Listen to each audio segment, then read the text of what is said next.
Join Scotty G today from noon to 3 at RGS Exteriors, 4235 Farm Road in West Jordan. Got a question up on our Facebook page about your Utah Jazz. Now, Will Hardy was reluctant to talk about the playoffs in his postseason press conference, but some of the players had no problem addressing them. Is it playoffs or bust? And the people weighing in largely think, yes, it's playoffs or bust. That's it. Bill actually lists his top 10 next year, and he's got the Jazz at number 5, behind San Antonio, Oklahoma City, Denver, and the Lakers, and in front of Minnesota, Houston, and Portland, as well as Golden State and the Clippers. So he's got his list. He's got his expectations, and Michael says if the Jazz don't make the playoffs next year, they underachieved.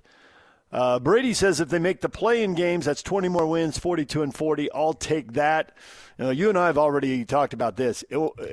Mathematically, yes, it'll be 20 more wins, but we know they gave away at least 10, possibly as many as 12 or 15 wins this year with the lineups they played and the decisions they make and the guys they sat. So 42-40 will feel like a 5 or 10 game improvement to me and to you. But I'm with all these people. It has to be next year for Utah, Gary says. I think it does. They've made a big trade. Presumably they're going to make more moves. It is playoffs. And, if the coach doesn't want to say it when he gets the question at 8 a.m. the morning after the season ends, well, he can punt it down the road. But by the time we get to next fall, I think everybody's going to be on the same page. Yeah, when the season ended on the West Coast, no less. Right. So yeah.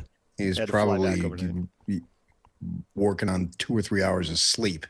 And he can anticipate the questions. He's a smart dude. And so don't pin me down now because there's so much to add to the roster, right, and a draft pick and everything and the things that will happen. When we get to September, when the players start coming back in September, that's the roster, and they'll have tryouts and all in camp, but we'll know largely who the guys are. And I just look at the talent of the team. I don't really look at right now, for argument and discussion's sake, worry about the other teams in the West. They'll be who they'll be, and we'll see, because you don't know what the Lakers are going to do with LeBron. We have no idea as far as that goes. So it's impossible. Who's Denver going to put around Jokic? What's their roster? Yeah, you're handicapping rosters today when that's not going to be the case. Now, for the Jazz, except for a draft pick and maybe some other guys, you get a Joe Johnson type guy to come in here and do what he did. That would be awesome.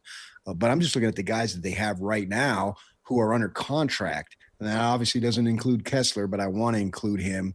Hopefully he is included, or somebody of that caliber is included. I think it will be. And the talent level is just too much to not make the postseason. I really believe in the talent level, right? You've got accomplished guys. You got 2 guys at the top that are accomplished in this league. And I realize Markkanen has yet to play a playoff game, but the guy's got talent. There's a guy that I've been watching since college, and I knew of him, and because I actually had heard of him before he got to the U of A, because the Utah people were saying, yeah, we're going to probably get him, and Arizona did what it did to get him over there. So I've been aware of this youngster literally since he was a teenager, and there's not many guys who have his size, his skill, and all that stuff, right? And then Jaren Jackson, he's a proven commodity. It speaks for itself. Remember him back in college. I got a Wooden Award, so I watched those types of guys, a Wooden Award vote. And so, known of him, and he's the real deal. And then you got to throw Keontae right there. And obviously Ace Bailey is going to improve.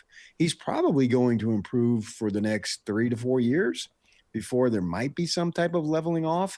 So when I look at that talent, it's not like it's overwhelming talent, but in my mind, it absolutely is a roster that has enough talent. If you just put this roster in, say the 26, 27 season started tomorrow, and these are the guys, and they're all healthy, and they're ready to go, and they re-signed Kessler, I would be stunned unless they had major injury, knock on wood, throw salt over your shoulder, jump on one foot, whatever you got to do to make sure you got good luck there when it comes to injury. I would be blown away if they didn't make the postseason. There would have to be something that would go just strangely wrong. The talent is there. And the final analysis, that's why I put it on the players. The coach's job is to coach them up and get as much out of the talent that is there. Jerry Sloan, the first year after the statues, squeezed every last drop out of that team. That's coaching. That's what that's about. Putting your guys in the position to succeed. And Jerry did it as, in my mind, and I was here, we were all here. We had front literal second row seats where they used to sit the media to watch him take a bunch of dudes that were nondescript and put them in position to succeed over and over again. And we can go down the list. There's like 7, 8 guys that we can name that, wow, of course, anybody can name the statues, but we're not talking about them. We're talking about those other guys. And he did that.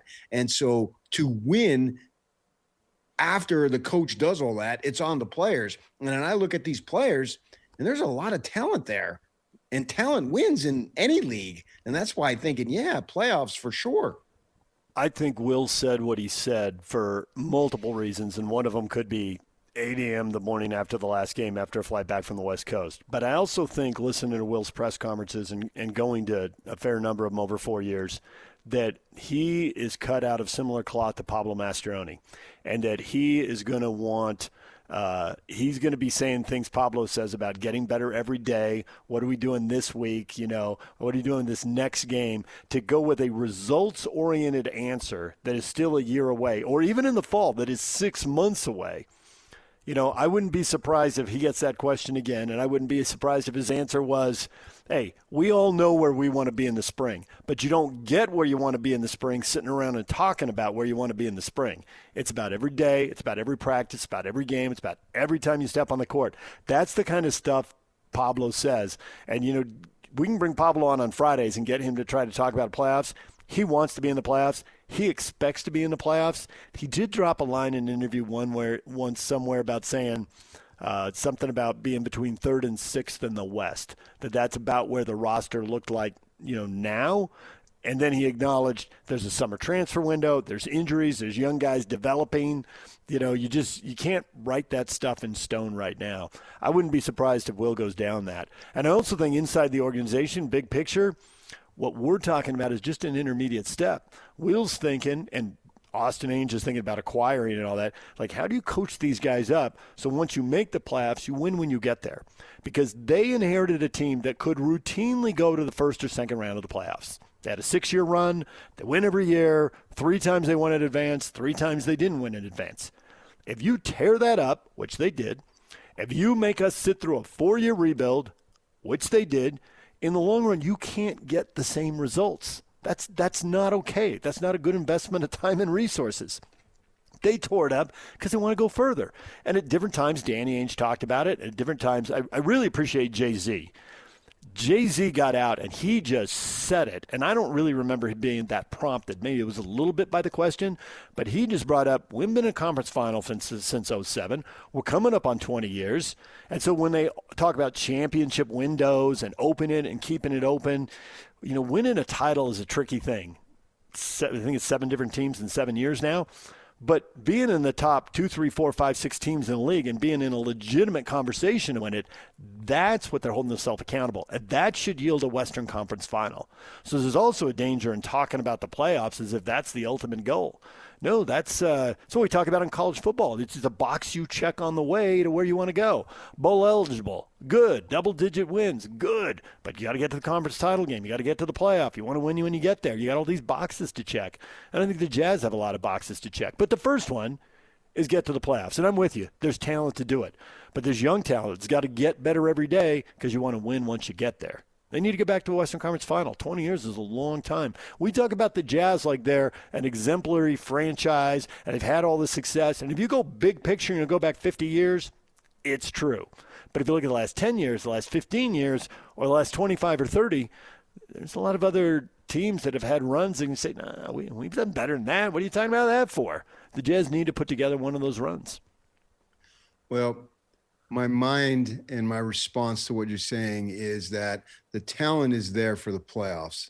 Yeah. Right. And I don't have to worry about what other teams are doing. Now, when I talk about conference finals, then I incorporate worrying about how good is team ABC because they could get there. In 88, the Jazz absolutely had Could have been a a conference quality final team capable of getting to the NBA Finals, except there was one team that stood in the way and stood in the way many times for many people and many teams, right? And it was hard to overcome, and they pushed the Lakers right to the brink. You couldn't be pushed anymore. So you incorporate that.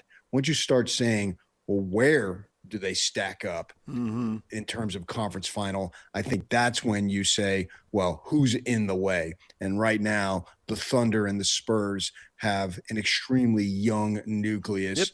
And it stands to reason the next 3 to 4 years, they're going to be in the way potentially. Yeah. But in terms of making the playoff, because there's so many teams that spots. make it, it's not about who's in the way. We're just talking about making the playoffs. And absolutely, the coach's job is to push these guys and get them to be the best that they can be. And it sounds trite and cliche, but that's it. And that's the process. Whittingham talks about that a lot. Ultimately, the dudes out on the field and the court, they're the ones who've got to get it done. The Jazz did not win an NBA title because Jerry Sloan was in the way. No, I'll fight you if you say that. That's just not true whatsoever. They may have had some issues among the players, and then you had the opponent, and you factor that in. But the coach, it's a tricky thing. It's because you can't be ignorant and ignore the results, because that's what keeps you employed. But the coach's jobs and the staff's job is to be so focused on the process of what you need to do to be able to get there. And then when it's there, you got to seize it like Jordan did and all that stuff and all the other guys. So I understand why Will Hardy is saying what he's saying, because he's got all this other stuff to worry about. And he's got so many guys he's got to worry about. I mean, he is the CEO of the actual team. They've got a CEO of management, obviously, but he's the CEO of all these guys that are under him, from the coaches and the staff and the players, blah, blah, blah. And so he shouldn't really, especially now, he shouldn't be focused on that, because of the fact they have so many young guys. Now is the time, literally, and I guess you could put in Jackson and Markkanen too in that category, and they're the veterans, to go ahead and make the level of improvement. We know, listening to Keontae George speak as much as he did, his improvement wasn't what started in October. No, it started right now. It started this time last year, and what he did mentally and physically to get himself in that position that leads us to believe this kid's a player in this league. I think the thing about Will is, on the one hand, he's a young head coach, and he came here in his 4 years of rebuilding, so we haven't seen anything. But his experience, when he gets hit like a question like that, he was in the Celtics organization. Before that, he was in the Spurs organization. They're all about deep playoff runs. And so although he wasn't in charge of making it happen, he sat right there and witnessed, and whatever his role was in whatever given year, he was a piece of the puzzle and he did his role. But he's seen what it takes. So he hears that question. He thinks, well, it takes a lot to do that, and then it's going to take more to win once we get there. Us sitting around talking about the playoffs all summer isn't going to get it done. That's not what's going to get there. But we're in a different role. As media or as fans, we've got that luxury. They have to do, like you said, Keontae George made important decisions, both physically and psychologically, mentally last year, that paid off for him big time. But he had to make those decisions now. He couldn't be sitting around worried about, the end result. It's about the process that Whittingham talks of and that Mastrone and all these other coaches talk of. So, but I do think the goal next year needs to be playoffs. And you're right, the talent's there. It'd be surprising if it wasn't. And, to what degree, let's see which team decides to blow it up the way Memphis just did, trading Jaren Jackson. And who do the Nuggets put around Jokic? Because maybe they're only – I feel like the Nuggets are only because of Jokic's brilliance, they're not that far behind the Thunder and the Spurs. I don't think they're going to take them both down and go to the conference finals, but they could make one move this summer, and then they could be the it team. Who's to say? All right? Jake, all right, rolling? DJ and PK, it's 97.5. Hold on a second, DJ. Hold on a second. I'm going to go Scotty G and friends. Jake, are you rolling on this? Yes. Oh, nice. Here we go. We got 2026 27 Coach of the Year in the NBA, Will Hardy. Oh, there it is. Mark it down. You're rolling on that, Jake? You got that? Nice. That's your promo. All right. When we come I need back, a bit more than a 5-second BYU clip, by the way. basketball. Yeah.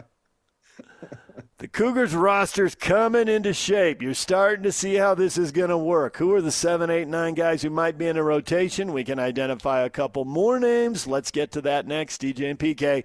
It's 97.5, the KSL Sports Zone.